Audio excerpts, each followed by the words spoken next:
Every weekend, it's the Moore of Pittsburgh. Chris Moore. The Chris Moore Show. News Radio 1020, KDKA.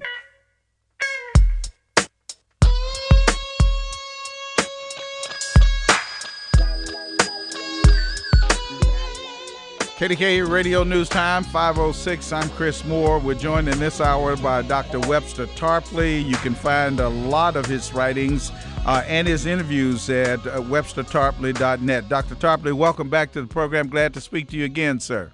Thank you very much. Glad to be with you. All right. Top of the news, they're talking about Egypt, more than 800 people dead. You say you come at this from a perspective or a view of Gamal Abdel Nasser. Would you explain that to our audience, please, sir? Well, you have to go back a few years now, but in the 1960s and 1970s, probably the most effective leader of the developing countries was President Nasser of Egypt. And what he accomplished was to take back the Suez Canal from the British and the French and then use the tolls, right, the money that the ships pay to go through, to build the Aswan High Dam. And I've had the opportunity to fly from Cairo to Khartoum in Sudan, and that means you're flying up the Nile, right? You're flying south along the Nile. And you see this Aswan High Dam, and then you see the beginning of this huge lake, Lake Nasser. And what that practically has done for Egypt is what the Tennessee Valley Authority and similar things have done here in the United States. It used to be that the Nile would flood. Now the floods are under control. The water can be used for irrigation. The dam itself produces about 1/3 of the hydroelectric power, which is huge for this country of 90 million people. They can control malaria. There are all sorts of good things. And there was even a plan after that to build a second Nile going off to the west, going out through that desert, linking up some desert oases, which could have doubled the agricultural production. Because the biggest single problem in Egypt, the thing that makes them the biggest grain importer in the world, is that they can't feed themselves. And that means they're always at the mercy of somebody who grows grain, and that's often been the United States. And the U.S. has used that shamelessly to blackmail them. And I've seen it at very low level. The blackmail would kick in. So Egypt, it has to develop, and this is the main problem, right? With President Morsi of the Muslim Brotherhood, his crew were against these development projects. They didn't want them. It's very, very, very, very short-sighted. So now, what I think the hope is that with the political situation clarified in a month or two, we can get back to this idea of building these great projects. The other side of the coin, though, is this. Whenever you look at Egypt, think of the Suez Canal and remember that the British, the French, and the U.S. and the Israelis have never given up on taking that back from the Egyptians. They never gave up, and they still want it back. And that is one of the reasons why the U.S. and the British and others, the French, foment these jihadis, right? These militants, right? Mujahideen in the Sinai Peninsula. Because if you can get something going in the Sinai Peninsula, a rebellion, then you can move in. You can say, we have to protect the international waterway, and that's what we're going to do. Well, what revolution are we fomenting as a country? What is Mr. Kerry and the Obama administration doing there in terms of supporting the Muslim Brotherhood? Because they all tell us on the mainstream media that they would not want them to take over the country because it would be Al-Qaeda and they would come in and there would be all sorts of opportunities for them to foment revolution. Well, this is a complicated answer now. If you just bear with me. If you want to see what this process of reform, according to the State Department, leads to, you look at Libya and you see a country that is much worse off than it was under Gaddafi, much, much worse, because now you have armed militias killing people all over the country. You have incessant warfare among these militias, no central government, no economic development, no international policy of any kind. That's one model where the insurrection succeeds. The other one is Syria, where you have a government that is able to defend itself. They've been able to stop the insurrection in its tracks, and I think they're in the process of pushing it back. But there, of course, there are 100,000 people killed, more than half of them, of course, killed by the rebels, right? Not all killed by the government. So I think if you go back to the Arab Spring, this was in many ways a very cynical destabilization. It was the United States essentially saying, we're tired of dealing with even weak independent governments. We want to break up these independent governments. We want a world of microstates and mini-states and failed states, and then we can simply pick and choose. We can decide what's important, right? In Libya, the oil is important, and there's some water resources that are important, and let the rest essentially go to hell. In Egypt, what's important? Well, the Suez Canal is important, and of course, the Nile, with all that water, right, that the Israelis want to get and other people would love to get, that's an important resource. So I think that's the first step. Now, Mubarak was a dictator, of course. On the other hand, he was a dictator that gave the U.S. a lot of trouble. And when, for example, when George Bush said to Mubarak, I want Egyptian troops to invade Afghanistan, the answer was no. And then George Bush went back and said, I want Egyptian troops to invade Iraq. And the answer was no again. And then he said, I want U.S. bases in Egypt. And Mubarak said no. So this was somebody who could say no. The U.S. calculation was if you get rid of Mubarak, you can get somebody who's going to be a complete puppet. And then we get the Muslim Brotherhood. Now, the Muslim Brotherhood, you have to remember, was founded by the British. It is not really the Muslim Brotherhood. It is something that was created by the British in Egypt in the 1920s in order to fight the nationalists. And it was the nationalists in the 1920s were people saying, get the British out, we want to have an independent country. We're more than ready to govern ourselves. The Brotherhood said, that's not the issue. The issue is that women need to wear the veil, or that, there's too much drinking, alcohol in the streets, or other issues which kind of muddy the waters, right? It's kind of like what the Republican Party does, if you want to think about it in U.S. terms. But the Muslim Brotherhood was very much against Nasser. In the 1950s, the Muslim Brotherhood tried to stage rebellions against Nasser, and that was no coincidence because Nasser was the guy that the British, the French, all the imperialists and colonialists feared most. So they were sort of helping the imperialists from within. The head of the Muslim Brotherhood was received at the White House by President Eisenhower, and now we had representatives of the Muslim Brotherhood received in the Obama White House or in the State Department last year. I would say there's been an alliance between the Muslim Brotherhood and the CIA for many years. And well, that sure doesn't ring true with what the mainstream media tells us all the time.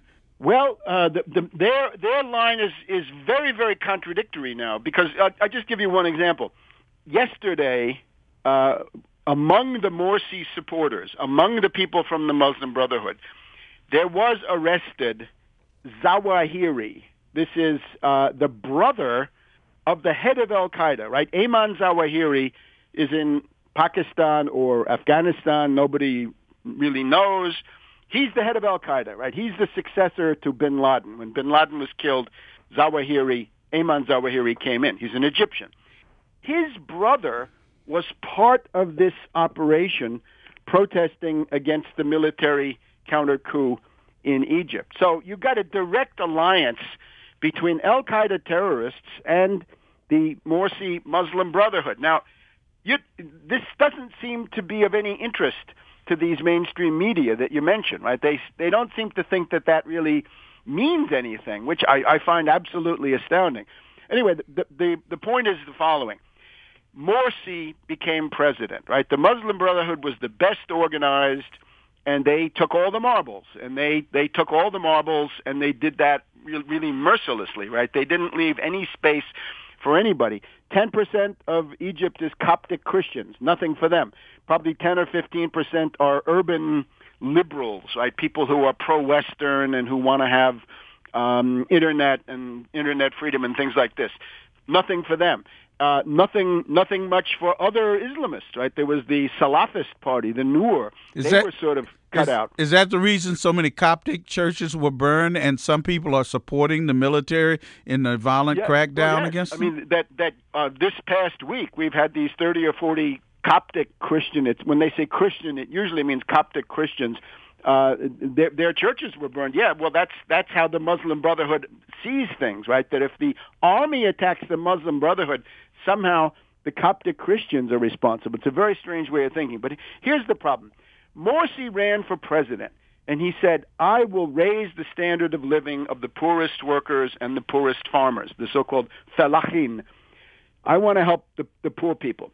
When he got into power, he began showing that he was from the Muslim Brotherhood. The Muslim Brotherhood is wealthy people. It is rich businessmen, doctors, lawyers, editors, professors, and people who want to go along with them. It is the 1% in many ways.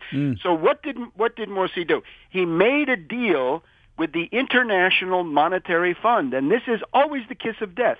And he was warned, and he should have known. Every place in the world that you bring the International Monetary Fund in, you impose austerity, and then there's tremendous social upheaval. Here's what the IMF did in Egypt. They said, we want the sales tax to be raised.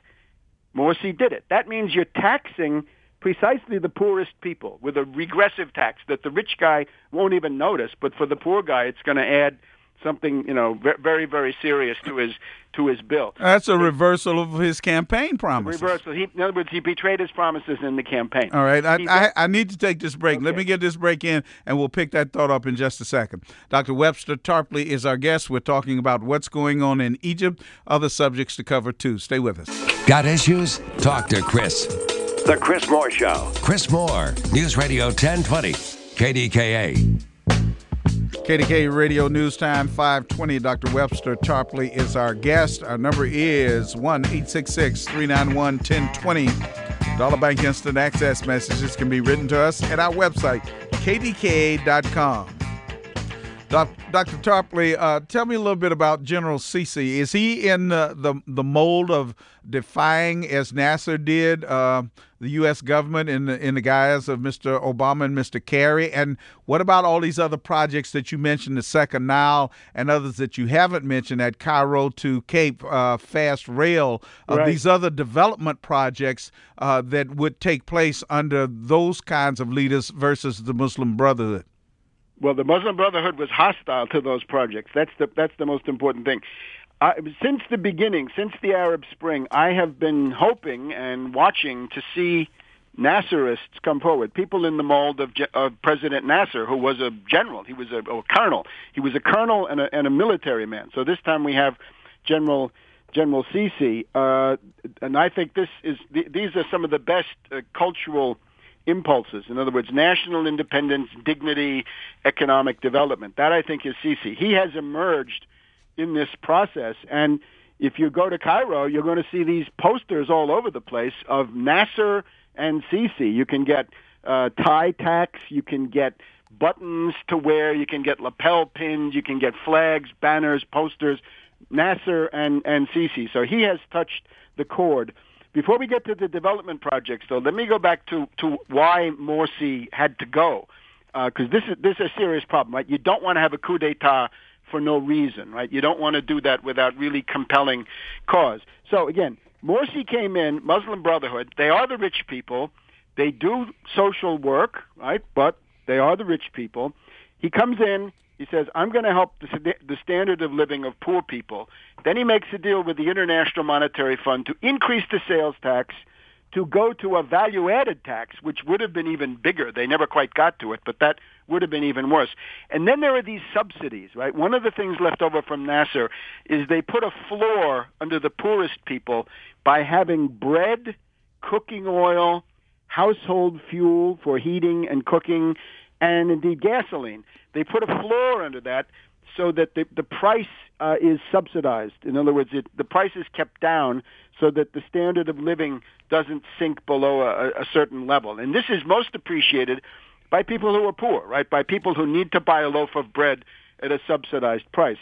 The thing that Morsi did, I think the beginning of the end for Morsi was that he accepted the demand of the IMF to double the price of gasoline. Now you imagine, here in the United States, right, we're not as poor as Egypt, but you double the price of gasoline, there's going to be a tremendous uproar as a result of that. That is what Morsi did. So he essentially promised also that he was going to remove the bread subsidy. Now, the last time anybody tried to remove the bread subsidy was in 1977 under Sadat, and the masses came out into the street. They scared the daylights out of Sadat, and he said, "I'm sorry. I'm not going to touch the bread subsidy." The IMF has always been hammering away at that bread subsidy. They just don't give up, and you need it. I'm absolutely convinced it's economically a good thing.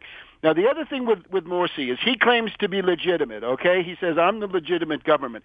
But what he then did, after selling out to the IMF, he did his own constitutional amendment. He said, I'm the president. I'm declaring a constitutional amendment that I'm above the law, that I can't be reviewed by the courts, and that I have, sweeping executive powers.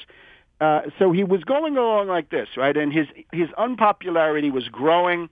The Muslim Brotherhood was excluding everybody. They were grabbing for every scrap of power. They wanted to monopolize it, right? So they got a lot of people really antagonized. And then we come to the big crisis of the middle of June, which is when this current business began. They had a meeting in the middle of June in Cairo, and it was attended by some of the most incendiary preachers in the Muslim Brotherhood world, in particular a guy called Qaradawi. And Qaradawi, he broadcasts on Al Jazeera Arabic. You don't see him here, but he has a very big audience. They don't put him on the English language because he'd really shock people. But on the Arabic Al Jazeera, coming from Doha, he's on there. So he declared jihad against Syria, the idea being that Egypt should go to war with Syria. This is a shocking thing. Egypt against Syria in a war. Now, they used to be the same country.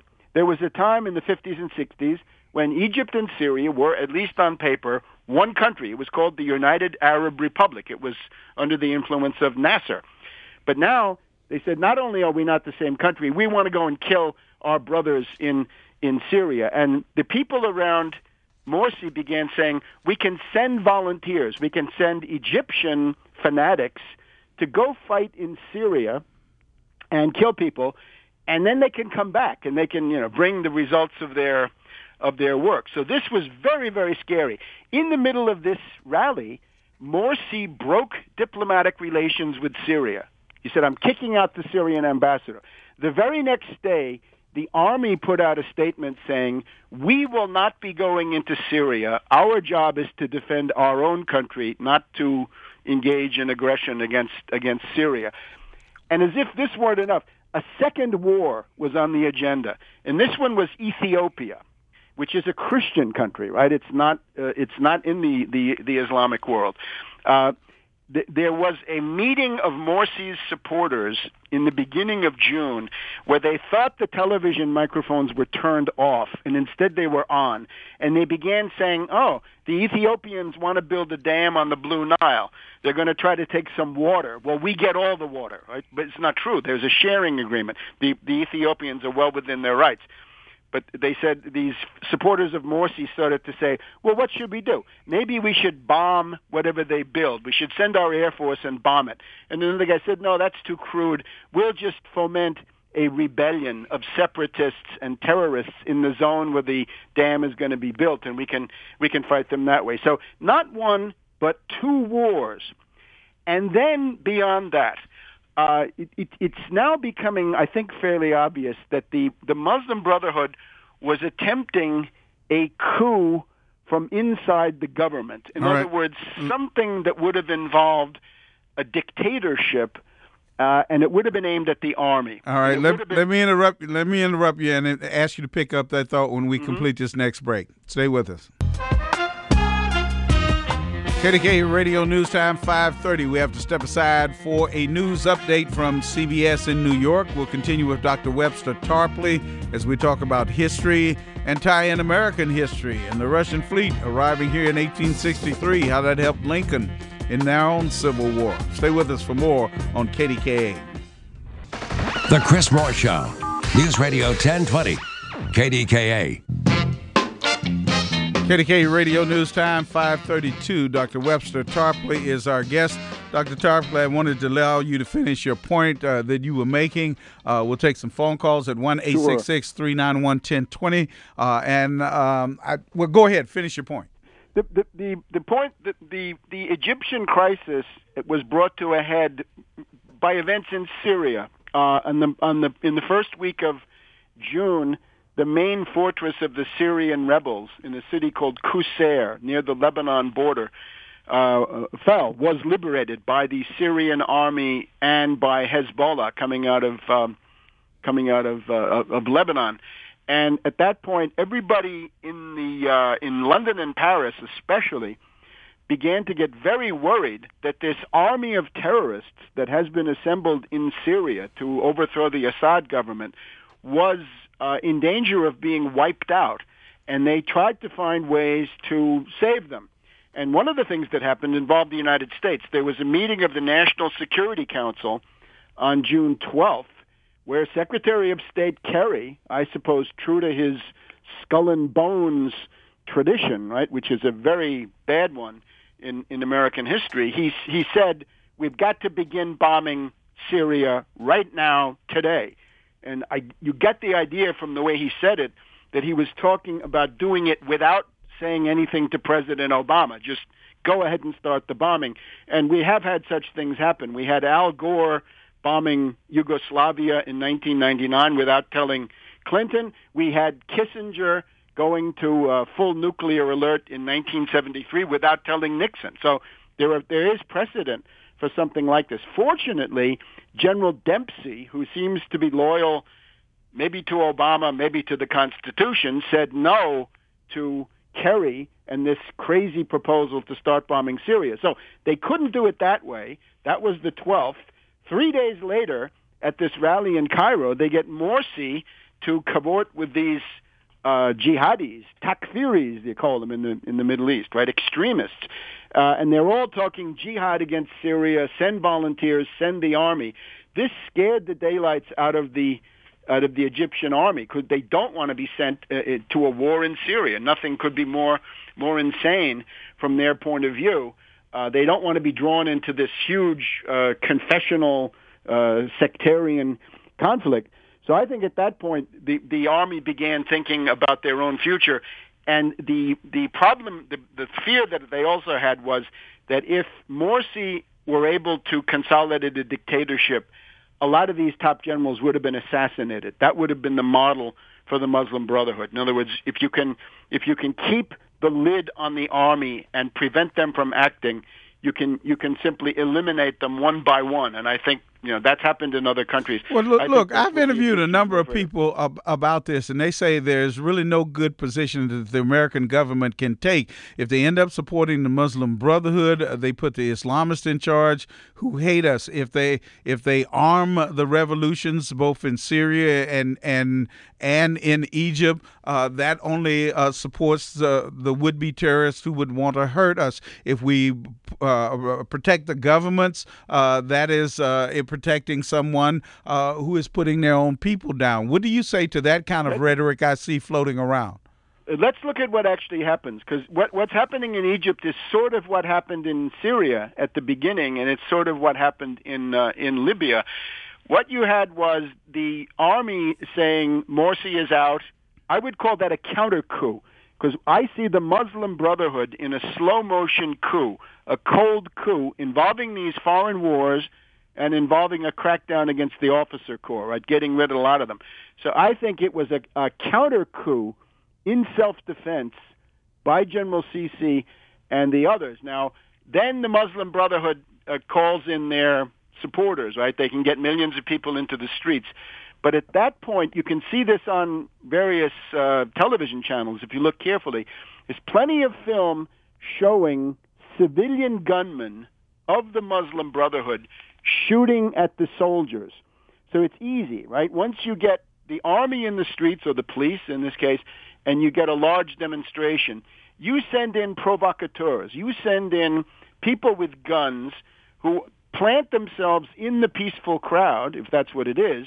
They start shooting at the police and the soldiers, and then they shoot back. And from there, you can simply make it escalate. You could see yesterday there was a Muslim Brotherhood sniper in the minaret of a mosque shooting at the troops. About 100 cops have been killed in the last couple of days, and those cops were not killed by the army. They were killed by the Muslim Brotherhood and their supporters. So there's a tremendous hypocrisy. And if you look, the Muslim Brotherhood, if they don't get what they want, they go and burn 30 to 40 churches, and they go and attack police stations and kill cops. And this emirate, right? There's this terrorist emirate of the northern Sinai, which Morsi refused to do anything about. Right? So what should the United States government's role in this be, if anything? Well, first of all, stop meddling in the internal affairs of other countries. Right? We have Samantha Power at the United Nations who thinks it's up to her to try to dictate the terms of democracy to Egypt. Those days are gone. Rather, you got to look at the logic of the established government, which right now is the army, and it is General Sisi, who it seems to me he has the popular mandate. In other words, at least at the moment, he's got public opinion behind him. It is not realistic to think that you can bribe or punish Egypt with $1.5 billion of military aid. Sisi just got $12 billion from the Saudis, who are so afraid of what might happen in Egypt that they're willing to pay protection money, and other Gulf states are also happy to pay that protection money. I think the one thing to do would be to provide some assistance in these economic development plans. You got to remember, the presence of the United States in Egypt in the first place went back to Eisenhower in 1956, saying that the British, the French, and the Israelis should stop invading Egypt, which is what they were doing, right? Right before the U.S. election, 1956, the British, the French, and the Israelis attacked Egypt to get the Suez Canal back. And Eisenhower said, no, back down, back off. And that's the only way the U.S. got a foothold in Egypt. So we haven't done anything that sensible since that time. I mean, look at what we did in Libya. Look at the projects that they had in terms of developing that tunnel and bringing water to the desert. This is similar. The Great Man-Made River was started by Gaddafi in the late 90s, right? And this is why you can still get a drink of water in Tripoli or Benghazi today. What Mubarak did was this second Nile. It's called Tushka, the New Valley Project, right? Where you take some of the water from Lake Nasser and you send it off to the west and across the desert, because it's trackless, right? Everybody in Egypt lives in this extremely narrow corridor along the Nile. Well, if that's the case, then get a second Nile, and at least that will give you double the agricultural production that you had to begin with. But why does the 1%, silly question, why does the 1% in the form of the Muslim Brotherhood not want that? That would help their country prosper. Well, they say that big projects of economic development have Nasser and Mubarak written on them. And that's just crazy. It is crazy. All right, let me squeeze a phone call in here. Al in Bethel Park, you're on KDK with Dr. Webster Tarpley. Hey, Chris, this is Al. I'm calling back, taking my call with you. So we're not going to mention that S word that you can't spell. Your guest is so intelligent that I've enjoyed this conversation thoroughly. And a couple points, I want to thank you guys for a great, education here. I'm a big history guy, and I appreciate your conversation. But I do have a couple points that I did want to bring up. Okay, get to them quickly if you can, please. I'm going to try my best. Here's what it is. Tribal societies, that's what has not changed in over 2,000 years, as your esteemed doctor has told you in a sense, and follow the money. Now, the money changes how the tribes think, because when we like somebody, we meddle into politics, we get a strong man. Then he does the dirty work, we ignore a lot of it, and people get upset about it over a generation. Then look what happens. Alexander the Great couldn't conquer all the tribes. What he did is assimilated some of their customs and everything. That's how he conquered the world then. What we should do is stay out of it, take the money. What's 1.5 billion, like your guest said? That's nothing. And how do you stop them from fighting among themselves? That's a tribal battle. There's history there. We're not going to change it. None of us three will change that history. Their families, their friends, their villages. And you know that, Doctor. You've been there, I assume. Dr. Tarpley? Well, the one thing, what I try to do is to propose economic development programs, right? And the two things they would have to do.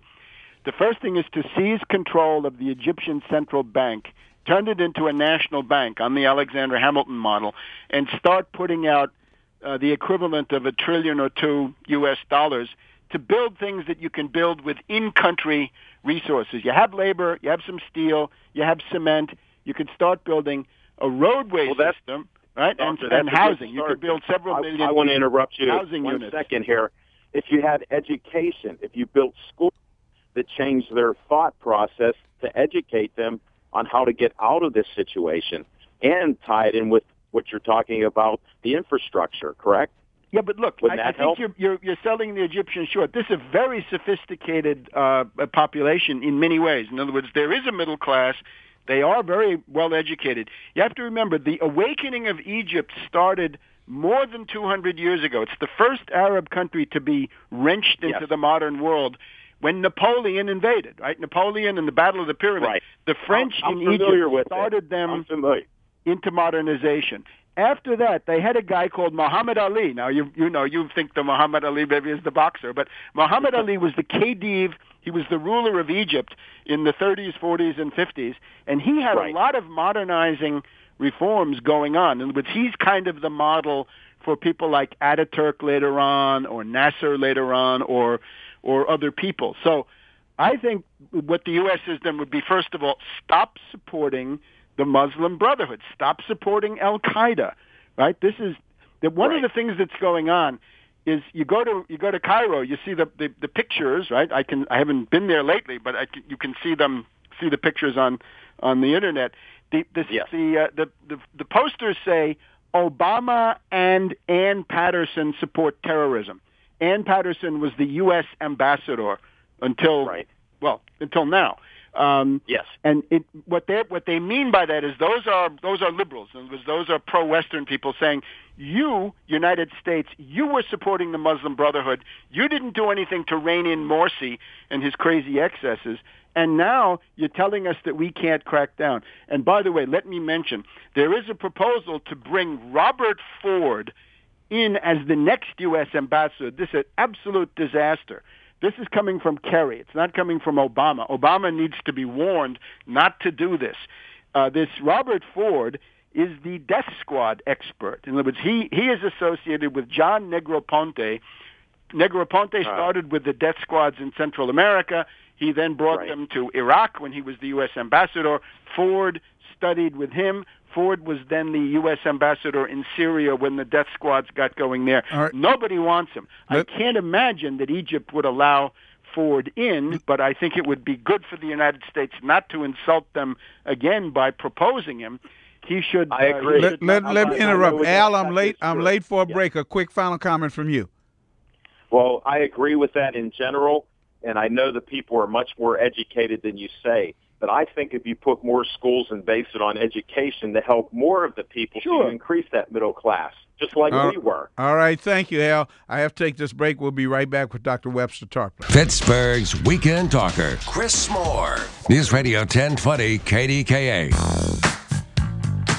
Back to the phones we go with Dr. Webster Tarpley. Well, before we go to the phones, let's get him to give us a little history lesson about our own Civil War and what happened with the arrival of the Soviet fleet back here in 1863. There's going to be a big thing in Washington, D.C. also on September 24th about this anniversary, isn't there? Well, I hope so. We're certainly going to have a commemoration. We have a debt of honor to pay here. In the U.S. Civil War, there were three turning points in 1863, 150 years ago right now. And, of course, the most famous is the Battle of Gettysburg in your state, right? The 1st, 2nd, and 3rd of July that ended Lee's invasion of the North. However, you have to remember what Lee was looking for was intervention by Britain and France. You had Lord John Russell and Lord Palmerston in London and Napoleon III in Paris, who were very interested in coming into the Civil War on the side of the Confederacy and destroying the Union and defeating Lincoln. And that was their project. And they were prevented. I just mentioned the Vicksburg, of course, the 4th of July was the fall of Vicksburg to Grant. That's the second turning point. But the third turning point is the arrival of the Russian fleets in New York on September 24th, 1863, and in San Francisco on October 12th, 1863. They later on went to visit Boston and, indeed, Washington, D.C. And that sent a signal to both the French and the British that they should be hands off? That's right. And it was sent by the fleets. The fleets were to back up a message that they had already gotten from Tsar Alexander II. Now, here's the parallelism. Tsar Alexander II is the Russian ruler who did the most to free the serfs slightly before the American Civil War, right? 23 million people were not exactly slaves, but they were almost slaves. And, of course, Lincoln, with the Emancipation Proclamation as a war measure, that was the first giant step towards getting rid of slavery here in the United States. So in many ways, these are the two most progressive people that you're going to find in the world at that time, Lincoln and Alexander II, whereas the British and Napoleon III, no, they're not. They're involved in things like the Opium Wars, right? Forcing China to buy opium from India so that they would destroy, many generations of people. Anyway, the British and the French were eager to attack from 1861 to 1862 to 1863, and there are at least three moments when the British and the French are close to attacking. The most severe is 1862 to 1863. But they get a message. They send to the Tsar in St. Petersburg, and they say, look, we want to attack Lincoln. Won't you come and join us? And the Tsar answers them. This is in late 1862. He says, not only will I not join you, but if you do this, I will wage war against you. And in order to prove to you that this is serious, I'm going to send my fleets to New York and San Francisco. And this is what he did. The Russian squadron arriving in New York right after those awful draft riots, right, that had taken place in July. This was a tremendous boost to the morale of the North. It's the only important help that Lincoln got from anybody in the world. Right? You have to remember, when the United States had no friends and needed friends, there was one friend, and it was a big friend. It was Russia. And in the case of San Francisco, it's really dramatic because the United States at that time had a one-ocean navy. We couldn't afford enough warships to patrol the Pacific coast. So the Russian squadron is sitting in San Francisco. The report comes in that a Confederate raider, the Alabama or the Sumter or the Shenandoah, is approaching and wants to come in and attack and burn San Francisco. So the Russian admiral gets ready for action. He mobilizes his fleet. The Russian admiral is going to defend San Francisco from the Confederates if need be. Now, they never arrived, but he was ready to do this. And the word is, from all the reliable sources, the Russian admiral had sealed orders that said, if Britain and France attack the United States, you, Russian admiral, will put yourself under the command of Lincoln, and you will cooperate with the United States Navy, and you will act as commerce raiders or other projects, but you will track down British merchant ships and French merchant ships on the high seas and destroy them and do tremendous damage to the British. Because otherwise the British could have bottled them up, right? Bottled them up in the Baltic or bottled them up in various places in the Far East. So This was the turning point. This is absolutely critical. Wow, that's amazing. All right, let me get one call in quickly. Adam in the South Hills, quickly, please go. Hey, Mr. Chris. Doctor, the thing that's confusing me the most for all this is now I've got McCain running around the country saying that we're all a bunch of idiots for, not back in the military now, when it sounds like the Muslim Brotherhood wasn't going to be a good deal for anybody. All right, I ask you to respond to that. I mean, McCain changes every day, right? But McCain this morning on the talk shows is saying you got to cut off all aid to Egypt and protect the Muslim Brotherhood from the army. So he's backing the Muslim Brotherhood now. It's amazing, right? He was so worried about terrorism. Well, the Muslim Brotherhood is, you've got the top Al Qaeda guy's brother is part of this operation to reimpose Morsi. What more do you need? All right, Dr. Tarpley, we're out of time, but where can people read more of your writing, sir? Oh, well, please take a look at Tarpley.net, and Webster G. Tarpley Twitter feed, especially with this fast-moving stuff in Egypt. Twitter is a good way to keep up with it. I appreciate you coming on the program. Thank you. Quickly, where are we with the school legislation for loans? Well, what has happened is there is a proposal which has passed one house of the Congress, which is to have the interest rate depend on the 10-year bond from the Treasury, right? But the Treasury 10-year bond has gone up by almost a full percentage point. All right. You see how dangerous that is. We'll have to have you on again in a couple of weeks. We'll have you on again to talk about that. Okay. Great. Thank Sure. you. Look forward to it. Thank you.